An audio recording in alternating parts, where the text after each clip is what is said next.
নমস্কার বন্ধুরা, আমি নূপুর ভিলেজ ফুড চ্যানেলে আপনাদের সবাইকে স্বাগত।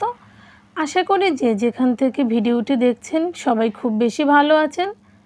আজকে আপনাদের সঙ্গে শেয়ার করব সুজি দিয়ে ল্যাংচা মিষ্টি বানানো যতটা সহজ, খেতে ততটাই মজার।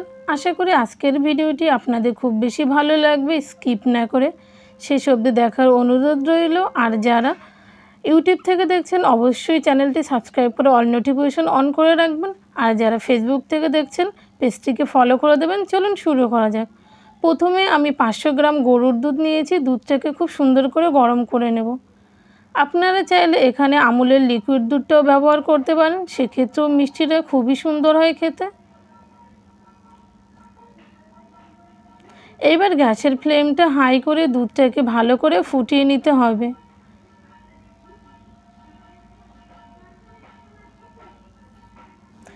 প্রায় 4 মিনিট মতো আমি দুধটাকে ফুটিয়ে নিয়ে এবার অ্যাড করব গুঁড়ো আমুল দুধ। 100 গ্রাম উষ্ণ জলে 10 টাকার 1 প্যাকেট আমুল দুধ গুলে রেখেছিলাম, সেটাই আমি দিয়ে দিলাম। এতে করে মিষ্টিটা খেতে আরও বেশি ভালো হয়। এবার আমি 100 গ্রাম চিনি দিয়ে আরও কিছু সময় দুধটাকে ফুটিয়ে নেব। দুধটাকে যত বেশি ফুটিয়ে নেবেন, গাঢ় করে নেবেন, মিষ্টির স্বাদটা কিন্তু ততটাই বেশি হবে।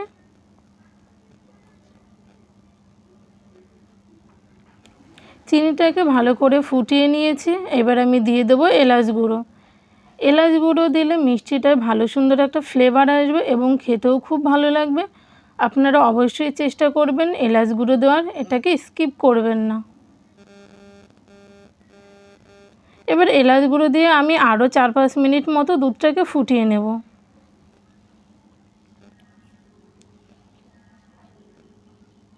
আরও প্রায় 5 মিনিট মতো আমি দুধটাকে ফুটিয়ে নিয়েছি। এবার দেবো 100 গ্রাম সুজি। এখানে আমি 100 গ্রাম সুজির জন্য প্রায় 700 গ্রাম মতো দুধ, 100 গ্রাম চিনি ব্যবহার করেছি। আপনারা যেমন মিষ্টি খেতে পছন্দ করেন সেই অনুপাতে চিনি দেবেন।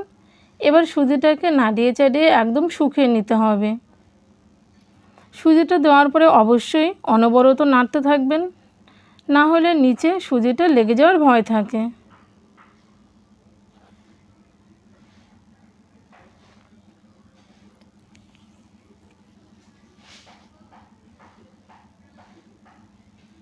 আমি সুজিটাকে একদম শুকিয়ে নেব, এতে করে মিষ্টি বানানোর সময় হাতে লেগে আসবে না, সহজেই মিষ্টিটা বানানো যাবে।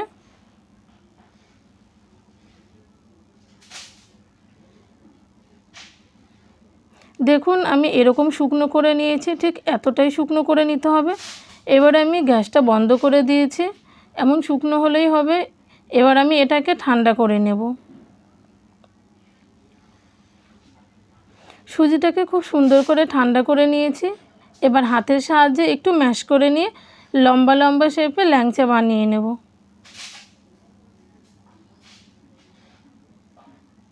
বন্ধুরা আপনারা চাইলে গোল, চ্যাপ্টা বা চারকোনা যে কোনো রকম শেপ দিতে পারবেন, কিন্তু আমি যেহেতু ল্যাংচা বানাচ্ছি আর ল্যাংচাটা লম্বাই হয়, তাই আমি লম্বা শেপে দিয়ে দেব। কিছুটা সুজি নিয়ে আমি হাতের মাঝখানে দিয়ে দিলাম আর হালকা প্রেস করে লম্বা আকার দিয়ে দিলেই বন্ধুরা এটা খুব সহজেই হয়ে যায়।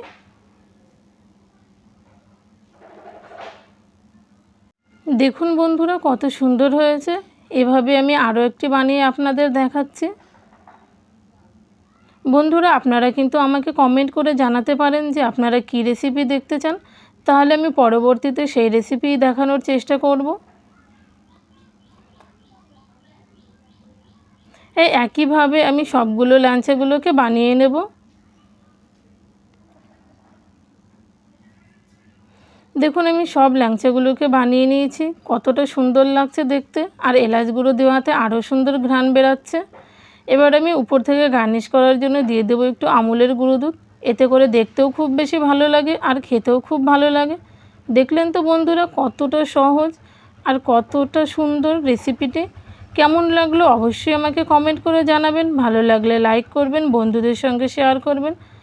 আর অবশ্যই নূপুর ভিলেজ ফুড চ্যানেলটি সাবস্ক্রাইব করে অল নোটিফিকেশন অন করে রাখবেন সমস্ত নতুন রেসিপির আপডেট সবার আগে দেখতে।